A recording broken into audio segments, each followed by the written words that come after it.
IMHO Talk Show. Yeah, know what it is. IMHO Talk Show. Sir Charles Razor. Back like we never left. And we got James Watson with us right now, man. And, to formally introduce this good brother, man, James, afternoon. Thank you for taking out your time to join us, man. Yeah, thank you guys for having me. I enjoy this. I can't even talk. I enjoy this show. Been listening to it for several years. Yes, and I love the fact that you have it all on social media now. If I miss it, I can go back and watch it later. That's right. That's right. Good plug, James. Yeah, Talk about James, man. Hey, look, I knew that $5 I slipped in a couple years ago was going to pay off. And you know what else? For those also don't know, James behind the scene, Force of nature. has definitely helped us. Helped us here at IMHO. We have so many great guests from around, from everywhere that be like, yeah, James Watson recommended. I reach out to you. Or sometimes he may send an email and be like, hey, this would be a great person for the show. Let me introduce you. Here's what they're doing. So definitely appreciate you, man, because we've been on these airways for like 8 years, man, and it's thanks to great community folks like yourself. So wanted to definitely give you your flowers in public. Yeah, I appreciate it. Yes, definitely. indeed. Yeah, man. So Mr. Watson, so a lot of folks probably know you from different things, but we wanted to get a little deeper to see what makes you churn, when it comes to, like you being out with your beautiful kids and always being an exemplary father. And then we see you at the schools, with those students and whatnot. Some folks may know you because you're a UVA grad, man. But, like from your professionalism, before we get to the, to the direct mentoring, man, like let folks kind of know like what brought you to Charlottesville and like sort of, I love this story. Yeah. Like what brought you to Charlottesville I think is number one because you're so rooted and you're so involved here. I think that's a good way to start. Okay. Well, once again, I appreciate it. Many years ago, I was in high school in New Jersey. I grew up right outside of Philadelphia. So, totally different environment. And, I had the choices pretty much. My mom said, look, you're going to either go to the military or you're going to go to college. But you're going to get out of my house when you're 18. You ain't going to be living around here, right? You got to go do something. That's like some Razor would say. Yeah, exactly. Old school, right? And I appreciate it now, too. So I was on a trajectory to go to college. And I was walking down the hallway one day, and one of the only black teachers in my school handed me a flyer that was about a summer program for minority students, primarily black students, to come visit the Darden School at the University of Virginia. Now, again, I'm up in New Jersey. I had traveled a little bit, but I didn't know anything about the University of Virginia except for Dawn Staley. That's right. Okay. She was from Philly, right? Yeah. That's right. That's right. I see the connection. Right. So she was about 3 or 4 years older than me. So I filled out the paperwork and came down here and really instantly fell in love with the place.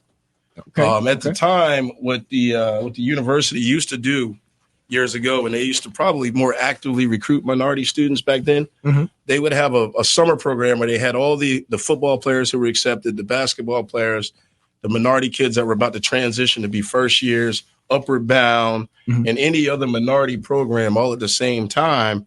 And we stayed over in Gooch, over by where your food truck is, near Maury. So at the time, you'd come here, and there would be like 1,000 smart, motivated young black kids at believe it or not, at Virginia at once. And so this was my junior year of high school. So nevertheless, I was like, yeah, I have to come here. This is amazing. Once you get here, you realize it's not really the same sort of show that they put on, but it still was a great overall experience. But you realize, oh, wait a minute. And I think back in those days, call that the pimp game. Yeah, exactly. Hey, but you know what though? Yeah. Like let's stick a bookmark right there because like we hear that so much, and like that's why it's so important. Like those organizations that we mentioned just a little earlier ago, and like that sense of community, and that sense of network is so important because. You're right. It's one thing to sort of be performative about it, sort of put on the show to try to get great folks like yourself here. But it's even more important for us to be able to retain those people. And I would venture to say that one reason that you're probably still here is because you were able to find that sense of community. Yeah, I feel like the community embraced me early on. This is home. I've always felt more like a local or a townie, as people call it. One of the things that I really try to do in my everyday life here is try to bridge those gaps because I do believe there tends to be a little bit of a University of Virginia community and a Charlottesville community. And if you went back to the 1950s and 60s, a lot of the Black Charlottesville, of course, would take in UVA students, even if they were, people would even take in students as they were traveling down to Hampton University and other schools. As they came down here on the train, they would stay with various families, and families would take care of them. So I've definitely wanted to bridge that gap. You know, you talked about the brotherly, or Razor talked about the brotherly togetherness with the photos that they took a little while ago. And I would love to see that sort of collaboration between Black UVA and Black Charlottesville. I think that, and it's happening here and there. I'm not saying it doesn't happen at all, but I think it would benefit our community greatly. Yes, if a lot of that came together. Absolutely, man. And we are joined by none other than James Watson, Sir Charles, Miss Max, Razor. And, you know, in saying that, you know, I got to shout out like we've been doing. We've been showing the love. You know, maybe this is the Valentine's season why we're showing so much love today. But I definitely got to shout out Dr. Kevin McDonald as well, because, you know, speaking of what you're saying, like he's a man, you know, within the community that's constantly trying to bridge that town and gown, so to speak, you know, and showing ways on how, you know, UVA can definitely, you know, put their resources, you know, within the community and whatnot. So shouts out to, you know, Equity Center as well. You know what I mean? Like there's so many people doing good stuff. The thing about it, man, is that, and I'm curious your take on it, especially like how you've seen it differently from being a UVA student to now being a Charlottesville citizen, you know, for the area, is that, and I have this talk, you know, with Equity Center director, like I said, you know, Dr. McDonald, but can UVA ever do enough? Like when you think about the impact socially that the university, you know, has had, you know, you go back through Thomas Jefferson's history, right? And you look at the impact of how much like land it now owns, how the slaves and indentured servants were there. And then now how it's part of the reason why, you know, Charlottesville's cost of living and things like that is the way that it is. So when you look at good people, right, and that's doing good work that are employed by UVA, me being one of them, right? It's like, you can understand, right, when the community says, but I see y'all surplus, so you still ain't doing enough. Right. Like, can UVA ever do enough for the Charlottesville community? I would say, and not just that, but also what many might argue as UVA's lack of engagement or collaboration with the city of Charlottesville, considering the impact that the university and anything that kind of branches off from it is having on local citizens. Yeah, I would say I'm a positive person, but I don't think UVA could ever do enough. You know, obviously, African Americans built the university. Now we're just finally seeing memorials and things, you know, put in place and recognition of the efforts of the many hundreds of African Americans that built and established UVA. And I believe Razor was telling me he's even today in 2024, one of the first vendors, I believe. I might have that wrong, but one of the first Black vendors they've had. You know, with the JPJ and Scott Stadium. So I don't know if they could ever do enough, but at least right now they're beginning to do something, right? You mentioned Mr. McDonald, Dr. McDonald, MOCA, all those programs. So things are happening, you know. Charlottesville. Do you think that's out of a sense of obligation or a sense of pressure? I think definitely they were pressured. You know, they were initially pressured. It's an interesting time too because affirmative action is gone. So I wouldn't be here. I would have never seen Charlottesville. There you go. You know, not that I wasn't qualified to be here, but I would have never, because again, I was explaining earlier that I'm from outside of Philadelphia. So there was a program those programs are whittling away that brought me here, right? But, you know, at least we have some efforts and we have some good people in this community that are aware of this program, even getting the awareness out there. It is going to help the situation. But, you know, there's a lot of other things. Charlottesville's only 10 square miles, right? That's right. And then Albemarle County's zoned for rural use only, 95% of it. So you're not even permitted to build in most of Albemarle, dense development. I can go in. That's the planning hat on me too. So I don't want to get too off kilter here. Since you bring it up though, your profession though, because I know that you are, you know, we're going to get it deeper into like the mentoring part, but your profession. Like tell us a little about that, because you mentioned the UVA thing, right? Like let the folks know, you know, about what you do career wise. Okay, you know? So I'm a project manager for a civil engineering firm. excuse me, for grad school, I attained a master's in urban environmental planning from the architecture at the University of Virginia, from the architecture school, rather. A lot of people that are planners will work for cities, working on zoning, ordinances, upzoning, all that kind of stuff we talk about. So I understand a lot of that greatly. However, in my work, I primarily work with the U.S. military, actually, which has been a real blessing because I've gotten to work with the Army, Navy, Air Force, Marines all over the world. You know, I've traveled to about 46 different states and about 5 countries. In about 2 months, I'm going to go over to Poland, which these are places I could have never dreamed that I would get to go to for work when I was growing up. And I've been to Hawaii several times as well. But I look at things from a planning perspective. Again, you know, going back to Charlottesville, I see how, as you mentioned, UVA is growing.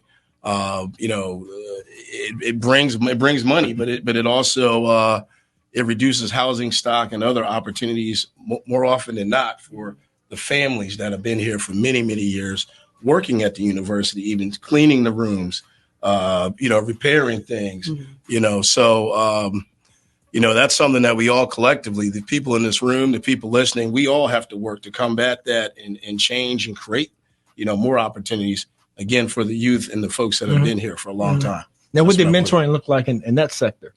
Because a lot of times we're first generation, and thankfully, you know, like we're getting, you know, as time goes on, we're getting further and further away from that. We're more accomplished. But based on your description of your work and stuff, like, what did that look like for you? Like you said, it went from Philadelphia to UVA, you know, like to that side of engineering and whatnot. Like, were there mentors there for you? Yeah, actually, you know, I would say throughout my entire life, you know, I've been really blessed with mentors, with very strong male and females, but definitely strong men along the way. My father's not a college educated, you know, person, but he's a good man. You know, which that doesn't matter. Generation?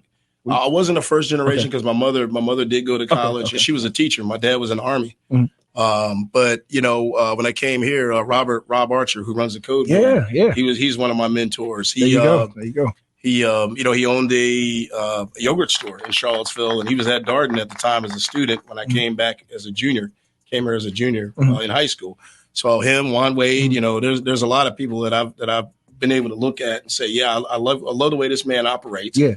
You know, and when we aspire to be what we see, right? Right.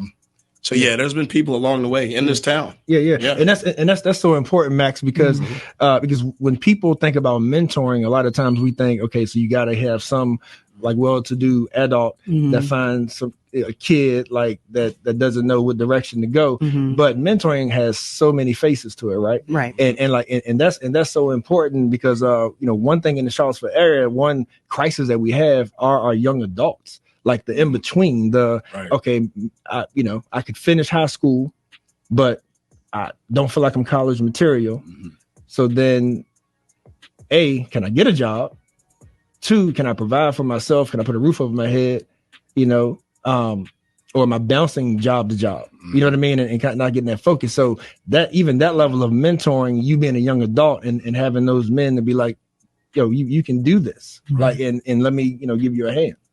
You know, that's actually one of the ages I like to work with the most, and it can be a very complicated age. And a lot of times, if you sort of become a part of a young man's life when they're 17, it takes them a little while to trust you. But you know, there's kids even at CHS I'm talking to, and I'm saying, hey, look, you're coming near the end of this. This town isn't very well set up for somebody who doesn't have some type of a trade skill or a degree. Now, you can also become an entrepreneur, but you know, it's not like if you went down to Norfolk, right? You have a shipyard, at least you have somewhere you can work and get benefits, and it may make a good salary, you know. But here it's a lot different. Everything has been more towards designed more towards people with college degrees. But you know, so I try to, you know, help some young men figure out, hey, what are your options? You know, trade schools. So the military. They don't have the military coming to schools here anymore. You know. The military can be great. You can travel all over the world. And, you know, a lot of people have fear of war and all that kind of thing. But, you know, if you get in the Air Force, you can see so many things, buy property, you know. So I try to preach those things to some of the younger men that I talk to that are kind of on their way out trying to figure it out so they don't get stuck. Yeah. So out of Yeah. curiosity, are you finding that most of these young men just don't have a clue? Like quite possibly they're being asked these questions for the very first time in their lives, and you know, it also speaks to the fact of how the system, the educational system or what have you, those responsible for them have failed them in their younger days, as far as preparing them for the steps as they enter adulthood. You know, and I can't say I can't speak for all young black men in our area, but I do feel that a lot of people are clueless. You know, I know, as I said early on, my mom said, you got basically 2 or 3 options, but you're getting out of my house. So mine was pretty much, you know, hey, I've got to figure something out. Yeah. But our area tends to be college. And college is not really the answer. It's not really the answer for everybody, and it's expensive. Yeah, the only reason I ask is because I'm a stern believer that mentorship should start very, very young. Yeah, I agree with that. Yeah, very, very young. Sometimes we, while offering those services as the child gets older is great, I think it'll have the most impact and reap the most benefits if it starts when they're in elementary school. Right. Yep. Straight into, I guess it would be like Head Start and kindergarten. Right. Yep. Yeah. And I would kind of segue that into the 100 Black Men because a lot of the core group, even though I mentioned that I really love working with the older 17 through 20-year-old guys, but a lot of really our work with the 100 Black Men of Central Virginia starts around 5th grade. Yeah. And so we have a variety of different programming that we offer to the community. One of our core programs is the M-Cube summer program, which is 2 weeks in the summer. So I know you guys have 2 little guys that are in school right now. And within the next couple of years, they'll be eligible. It's held at the lab school. And during that time, we work with the young men to, increase their confidence in math, right, and STEM. And we expose them. We have men come in as mentors and talk about, or role models, what they're doing. We have engineering folks from UVA come in. A lot of, you had Mr. Patterson on here a couple of weeks ago. A lot of kids in this area will go all the way through school without ever having a black male teacher. Right? That's right. They're only 2%. You said you never had one, right? I never had one. Yeah. Oh, you never had one either? And so we try to provide some of that. And like you talked about the photo shoot, the beauty of seeing these young men, and Charles, I believe your sons did the program, they begin to form a bond with each other. And when they see each other around town, they say hi and they talk to each other and they connect and they hold each other accountable. And so that 2 weeks is powerful. And then after that, we continue on with them on a Monday call called the Circle of Brothers over Zoom, where we have about 20 kids that come every week and about 3 or 4 men that come in, and we do financial literacy. How do I handle my money? My parents never taught me that. How do I write a check, balance my checkbook, buy property? How do I build wealth? So we talk to them about those things or simple things. What'd you do over Christmas break? But we're forming this bond, as you're saying, early from 5th grade on up. And the program, of course, has been around much longer than I've been a part of it. It's been part of Charlottesville for about 16 years. And you're VP now, right? Yep, that's my new title. Yep, Vice President of the 100 Black Men. Good stuff. And but it's phenomenal when you get around the kids. Even if you come on the Zoom call, costs no money. Anybody in the area, 5th through 12th grade, is welcome. And when you just hear how intelligent these young men are and how they work their way through problems, it's mind blowing. Got you. So let's stick a pin in it right there, y'all. We're up against hours. We're gonna take a quick break and come right back with the Vice President of the 100 Black Men of Central Virginia. And when we get back, we're gonna dive deeper into some things that y'all brought up too, because I wanted Razor to chime in too, because we were talking about like that young adulthood and you trying to find ways to stay legal, even if you're not going to college or post ed, and the pressures behind that, you know what I mean? And so the need for mentoring there. I want Aaron to chime in as well, because I know he's doing a lot of great mentoring. But and as Max said, let's get into the actual needs of mentoring at lower levels, and maybe James can let us know what that possibly looks like. You know what I mean? Like, how can we get more involved to start at younger ages? So yes, I am HO. Y'all will be right back with James Watson. Stay tuned.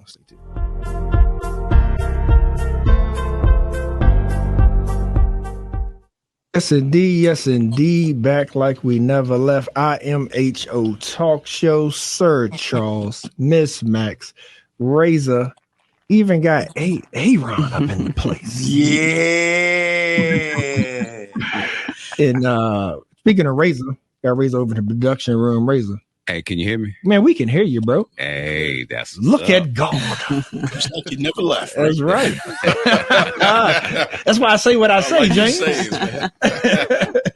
Yes, indeed. Because you know you can be anywhere in the world, but you're here with us, and we are so delighted. Like Aaron, he is technically always anywhere in the world. Never know where he gonna pop up. But Aaron, man, like when you hear this conversation, like what's some thoughts that go through your mind? Because you know, of course, our loyal listeners know, you know, we ain't got to take them back but so far, but they know how you know, their community work, you know, coaching youth basketball and all that good stuff when you were up here. But when your boots hit the ground in Charleston, man, like what was that reception like?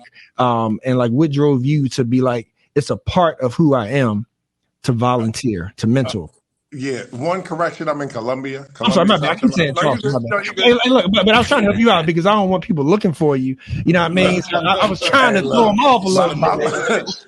My phone number's public, bro. You know they're gonna find me anywhere. So. MLS 32757. But really, man. So when I got to this new area, so quiet as kept. I'm not sure if people realize, but one of the primary reasons that I wanted to move was because I wanted to go to a black city because I wanted to have an effect. Like that was very, very intentional coming from family and from parents that were very service oriented. I grew up in a black city, and just shout out to Jamaica, Queens. Queens get the money. You know how to do it. Razor, I thought we would get through a show. No, you know you're not. You know you're not. You know you're not. But I just know I see Charles, you know, we've had these conversations. I see the needs, what is happening in our communities and what's necessary. And if you have the shoulders to take on more, we need to do more. Like this literally we can't complain about stuff and then not have people that are actively getting involved. Like if I know about finance, but I'm not helping young people, older people, and other people with finance, then I'm doing a disservice. If Max is good at her particular talent, which is public speaking, mentoring, and getting involved in the community, and she decides that she just don't want to do it, well, we can't say we have the resources because the people that are doing it are not willing to do it. So when I hear James say that, he's just another boots on the ground, whether it can be in an organization, whether or not, number one, it starts with your home, your family, your number one ministry is your children, and your spouse and your partner. That's where it starts with, and then everything else expands from there. So if you want to see something better for your group, you got to do something in your group, because as we talk about this, no one's coming to save you. Nobody. Right. Ain't no angel. They not flying down, and they will continue to have whoever you decide that they is. But if a boot is on your neck, it's your job to get the boot off your neck. That's right. You cannot expect the other person to say, "Hey, I'm gonna give you a little bit of a leeway." That's not how economic warfare works. It's my job to keep my foot on your neck. It's my job to make sure that your children are being unproductive. And if you want to change that, guess what? You got to change it. So shout out to James and everything that he's doing, man. Yeah. So we have, you know, like James mentioned, Vice President, 100 Black men. But there's still criteria, you know, like you're a chartered organization. So and I think people forget this, and this feeds into what y'all are saying. You got to have a mission. You got to have a vision. Like that's constituted to be a nonprofit.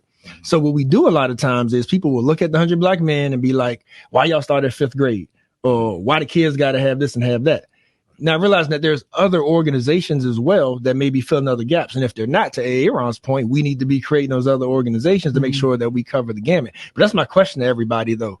Like, from what you see, what do you think it's going to take to get more people involved? Because we see the need for there to be mentors for our children to be able to not just look up to, but to be able to also like get, you know, experiences, you know, from, you know, to be able to learn about, hey, this is like, these are my talents, somebody that sees that in you, right? And be able to nurture that. So when y'all are out there, like what's attracting people?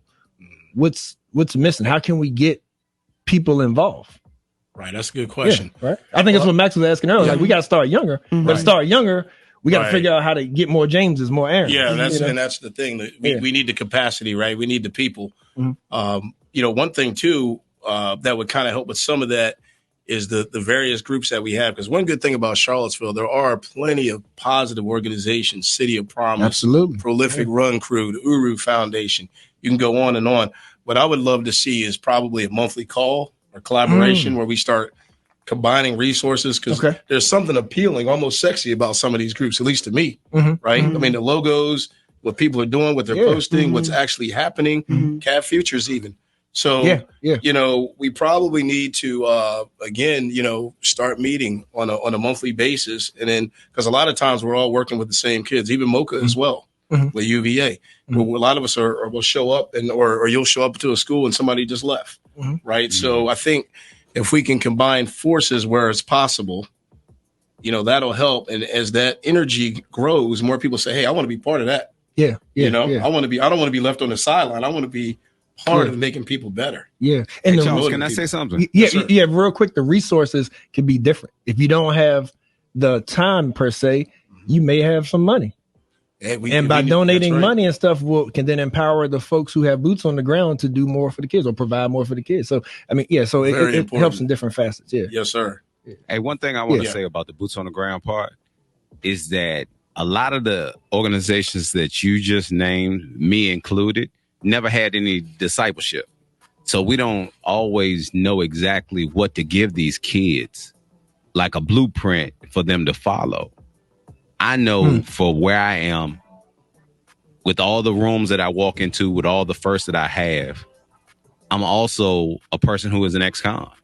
And a lot of people have my story that don't have my outcome, but I'm still figuring it out along the way. So there's times where I want to give stuff to kids, but I just don't know what to give them because I'm figuring it out at the same time. And I know that our community doesn't always give the grace that's needed for the mistakes that happen along the way. Say so. So I'm stuck right there because, like, when you said earlier, you wanted me to speak on, like, what is the path for, like, if you don't go to college and you don't do all these things and you've had some hiccups. Well, I would have never picked my path. You know, I've been in survival mode for a long time. And to turn to somebody and say, look, okay, this is survival mode. This is what I want you to do so you can get to where you think I am. That's a difficult conversation to have if you're being honest. For sure. And Razor, you know what I think is key with that, though, is that everything has its season. Like, so there's a business accomplishments that you've made to where you know, just because another area is still in the works, you still could be like, you know what, like, there's a young man that I could, you know, hire to help me this food truck because he wants to learn more about it. You know what I mean? Right. Or there's somebody that I can bring into the, you know, like into the kitchen or to like Dulce to see what we doing. Like, so to me, mentoring can look anyway. Right. It can look anyway. And also the fact, like, we were talking about like that young adult space too. Right. And like, sometimes they feel like I don't have any other choice but to do something illegal. Right. But think about the mentoring though, Razor. And we've talked about this on air before. You know what I mean? Is that you felt like that you got a group of brothers who essentially were mentoring. Right. And then that had to help. And you know what? I can do this. I can run this business. I ain't gotta go back to the streets to provide. You would be an excellent mentor. Don't overthink about it. That's the problem with becoming an adult. We overthink. You have a business that's at the JPJ right now. You do concessions at multiple city locations. So you're a perfect role model. Yeah. And, you know, just to clarify too, I'm being critical when we talk about mentorship opportunities at younger ages. I am more so being critical of these organizations like your Head Start programs, like your social services, like your whomever who may be receiving local funding or state funding to do what they do, but apparently aren't doing it effectively. Facts. You know, and so I am a huge proponent of holding these different groups accountable. Yep. What did you spend the money on? And show me how it worked. And that, you know, I also feel that way about Charlottesville City Schools. But just saying that's more so what I'm being critical of. Not that there aren't these organic groups that are formed who can, if they have adequate resources, be able to offer those same type of things. But it's those things that are designated or designed, Charles, to be able to offer those, that some form of mentorship at a younger age who I think are also failing. And if you're getting money for it, then you should be held accountable for the results. And if you're ineffective, then maybe we need to choose an alternative. Absolutely. That's very well said, Max. Like, I think that's accountability, right? It's like, because I've really heard two things in that. It's like it's nothing wrong with holding people accountable, right? But then and at the same time, it's also our duty to make sure like that we connect the dots. Because I heard you mention like all those different departments. Some are governmental, some are community groups and whatnot. And like, I think we could do a better job at even explaining. And kind of to James's point, you talking about having even like a monthly meetup of all the different organizations. Right. Because I think like a lot of people may look at one group and be like, well, don't you do this? Right. So it's a level of education to be like, well, no, you actually need to go, here and here. You know what I mean? You know what it makes me think of too? It's like, even when we think about our politicians, whether local or otherwise, it's like there's a fine line between holding them accountable and not appreciating like the good that they're actually doing. You know what I mean? And somehow I feel like just the human race we got to figure out that balance. You know what I mean? It's like Barack wasn't black enough, but now we wish we had Barack. You know what I mean? But we are joined. Oh, Aaron, why you look at me side eyes? You don't want Barack back there? Come on, air it out. Aaron. Man, whatever. I wanted to halfway serious, halfway. I'm gonna laugh just because it seemed appropriate. Here we go. But we are joined by James Watson as well as Aaron Simmons, and talking a little mentoring. But you also mentioned the 100 Black Men and whatnot. So I do want you to take the opportunity to also from that standpoint of what people like how they can contribute. Like, if you guys have something going on right now to where people can sign up, they can donate, they can attend events, let us know whatever you want to pitch. Excellent. Yeah. So let me just provide the audience a couple more bits of information too. Last year, we were able to award 42 scholarships to young African-American men who were graduating high school. Awesome. That was the most scholarships we ever awarded in a year. From schools within the city? From Charlottesville, Albemarle, Madison, Green, Nelson, Savannah. Louisa, we went out to all the high schools. So we're starting to establish relationships too with the various high schools. And this year we're hoping to actually award a little bit more money. But all of that money that we award, all the money that comes in goes back out to the kids. Again, we have no paid staff. And, so we would love, any types of donations from local businesses, local individuals. We're always looking to recruit members. You don't have to be an African-American male to be one of our brothers. So anybody's welcome to join. But in order to really operate, you have to have funding. And, one of the things too, this year we actually got a grant from the United Way, the Women's United. It's a subset of the United Way, and this year we're going to be able to award some scholarships to African American females as well. Nice. So awesome. So is that connected with the Black Women of Central Virginia at all, or is that something just 100 is doing? It's a separate organization. Yeah. Ideally we'd like to award more actually to ladies as well, but again, everything is based on how much money we raise. So thank you for having us on the radio. Oh yeah, for sure. And again, really pretty much what comes in goes back out. The only time really anybody gets paid as of now is we do pay teachers in the summer for our 2-week summer program. But other than that, everything goes back into the kids. James, my question is why? Yeah. What's that? Why? Why don't we get paid? No. Why? That's a good question. I'm like, that's a good question. Why are we, oh God, why are we giving, if it's the 100 Black Men, why do we feel the need to disperse it out to anything other than a Black male? A valid question. Well, currently there is no female counterpart to our group. And, we want to help our sisters out as well. And we've got, and the grant we actually were awarded was for a women's empowerment organization. So we want to honor that grant and then identify those talented young women in our schools and make sure that they're getting the same love, because they need the same love. They're going through the same things. I get that.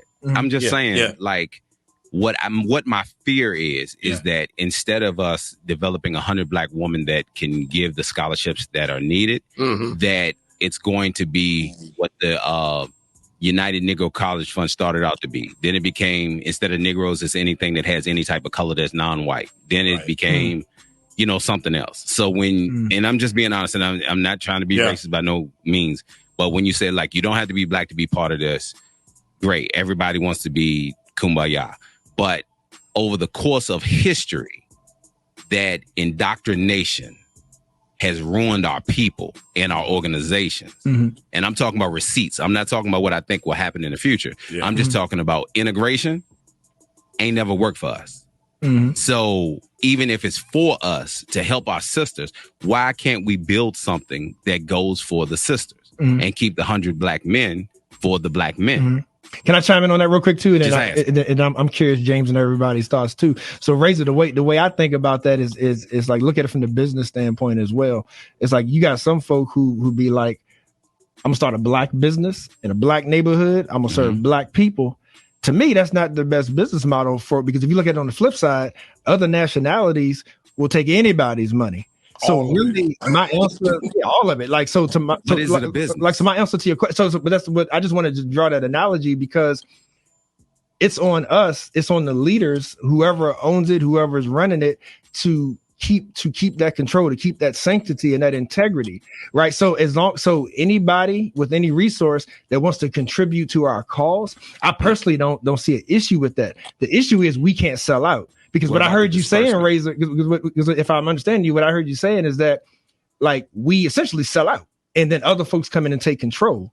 So it's on the leadership to be like, yes, you can help, but you ain't running this. Like, this is where we stand. And just lastly, for James chimes in, the other key point I don't want the listeners to miss is that you mentioned Grant. So I think that goes back to even what Max was saying was like, yes, we need to have an upstanding organization that grant money could have went to for our black girls. But since it wasn't, people with the grant money said, 100 black men, if we give you this money, can you help us get it to black girls? Right. So they don't even have a choice because the grant stipulates that it's for black girls. Right. And there's not an equivalent organization at the moment in Charlottesville. Right. Folks have tried to get it off the ground over time, and there'll probably be a 100 black women potentially one day. But, we're just conveying that, right? Or just bringing the money, carrying the money over, more or less, in that case. I'm just looking at society. It's not like... No, you're right. You're right. Yeah. Society as a whole always tries to take from the black male, even if it is for the same child that will get a black female services and help and TANF and everything will lock a black male up. Same child. I feel you. So, like, look at the NAACP and all these different groups. And to me, like, I still look at black folk. If we come in and volunteer and take officer roles, then nobody else can take them. But a lot of times it's like we leave the door open because we ain't taking care of our own organizations, but then we gonna get mad when somebody else comes in and does it. That's true. I'm staying quiet because I'm not opposed to Razor's thoughts on black men having something specifically for black men. I know there's a narrative and very much so a reality of the dynamic between a black male and a black female, and how the female the thoughts that she has about the black male and what role he doesn't play with her in society, in their community, and things like that. And unfortunately, a lot of that is a negative perception. But I do believe that black men are entitled to have something that's specifically for black men. And it does not have to be to the negative for black women, as long as the black females have something that benefits them as well, is intended to help them or provide the same resources for them in the same way, then I agree with it. Can I add something, Charles, real quick? Yeah, I was going to ask you too, because I was curious what you, if you mentor both, but go ahead. So, first of all, I ain't seen my sister Max in a minute. What's up, lady? Hey, Ron. Hold on. Max, ain't nobody's fault but his own. But not only is what Max said 1,000% true. I think the other part that we all should agree with is that both parties should be advocating that that's the problem. Is that you don't have to separate it. What Razor said is 1,000%.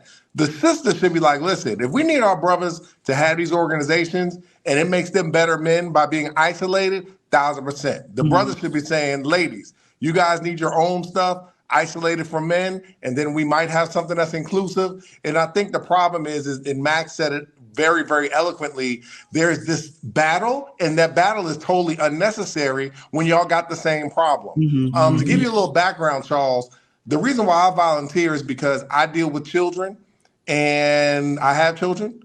I have older children. I was coaching the smaller children, and those children could not read. And it did not take me 5 or 10 minutes to figure out that those kids could not read and that those kids had developmental issues. And so what I decided to do with my own time, and by the way, I see we got a couple people on here. I just want to make a point. I volunteer with the United Way. I am the only Black male in my local volunteer space that goes into an elementary school. And you're in a Black area. And I'm in a Black city. And guess what the rest of those people look like? It is predominantly white females. Now, I'm going to say this. This is not popular, but I don't care about saying it. How I view my babies and how a white woman might view Black people in society is very, very different. Of course. So when people ask me why I volunteer, that is the reason why. Because I look at our children the way that I'm supposed to look at our children. I can't guarantee that another group is going to look at our babies the same. And that's why we need to have groups that are exclusive, like 100 Black men and things of that nature. Doesn't mean that everybody can't help. But as Razor was talking about, society has created these dynamics to where most people are anti-Black, period. They may not want to talk about it. They may not want to admit it, but it's true. When you see a problem, that's why we have 100 Black men. You have to go in, Charles. You have to help. And the last thing I'll say is being intentional. You have to be intentional on what we want to create. Now, I think I've told this story, but I think it's appropriate for this. I went to an AAU tournament maybe 7 years ago. Tony Bennett was sitting in there, UVA coach, great coach. There was 500 young black males in there running up and down the court playing basketball. Every Black parent that was in there was intentional about those kids learning how to play basketball. If the 100 Black men puts on a reading symposium for STEM, for engineering, for comprehension, we are not going to have 500 children or 500 parents in there. What are we intentionally trying to create in our communities? Do we want to create athletes or do we want to create scholars? We want to create business people. We want to create tradespeople. So our results are what we see is what's important.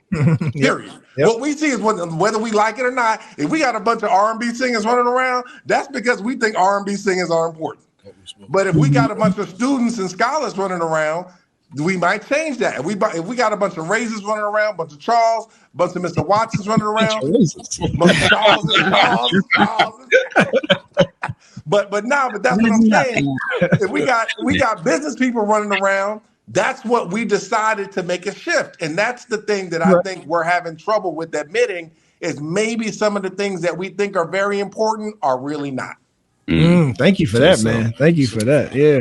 You know, that's a complicated thing to kind of unpack because I'm sure a lot of those parents had their kids out there and running around and were there supporting them because that's what they're good at. And it's the only thing they're good at. And it's the thing that brings them happiness. And we just trying to support them in that way, you know. And that's what I think the problem is. We support the happiness.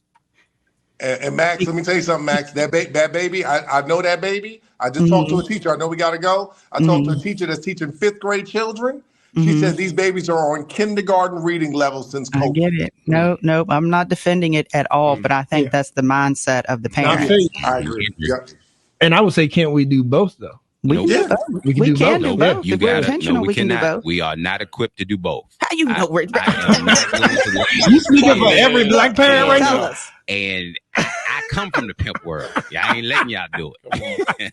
But we are not equipped to do at this time. we have to get a foothold to where we know, okay, we got this under control. But you can't take 2 steps at a once. That's a jump. Are you speaking generally? Like, so you can't jump, because then wherever you land, you're committed to it, and there is no safe haven. That's why you take steps. I feel you. but just to clarify, the part that I disagree on is just, I'm saying that if your child loves basketball or whatever, then like you should be there cheering and screaming and yelling for them. But what I mean by 2 things at the same time is, when you get home, I'm making you do your work. You're going to study. It ain't just going to be basketball. That's the only point I was making. We're not equipped to do that. Like, I disagree with you there, bro. No, let me say this. We're not equipped to do it because most families in our community are single family homes. Okay, generally speaking, I feel right. So you can't ask a female who generally is in charge of the home to provide 2-3 jobs that she's working, do for the kids, cook and do. Like, come on now. We call our women super women, but at the same time, we got to understand that what we're expecting out of them is their kryptonite. I feel you. You know what I'm saying? So why would she not be upset at the male who's not there, who's not really doing anything? Because guess what? That kid that's good at basketball, that can't read, grows up to be a grown-up that can't help their kid at the teacher's conference. That's where the volunteer. But at the end of the day, it becomes a choice. Where there's a will, there's a way. If you're intentional, it can be done. It's the choices. I feel you. And that's where the volunteers is prioritizing. Yep. Thank you. That's so look where we are then.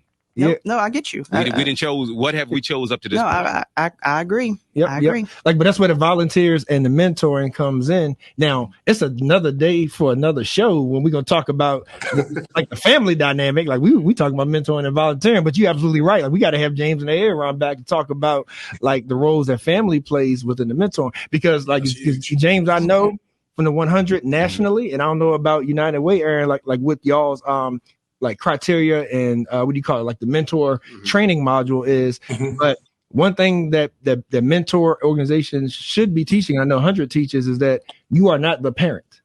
Like you don't replace the parent. Like, and even simple things, but if that family dynamic is missing, again, like that's a conversation for another day, but that's something that definitely needs to be addressed, because it's the simple things of like, as a mentor, Black man, you don't take kid in private, single mom. You don't be doing things in private. You be in the public because you do not want to be liable for something like that. That dynamic is real.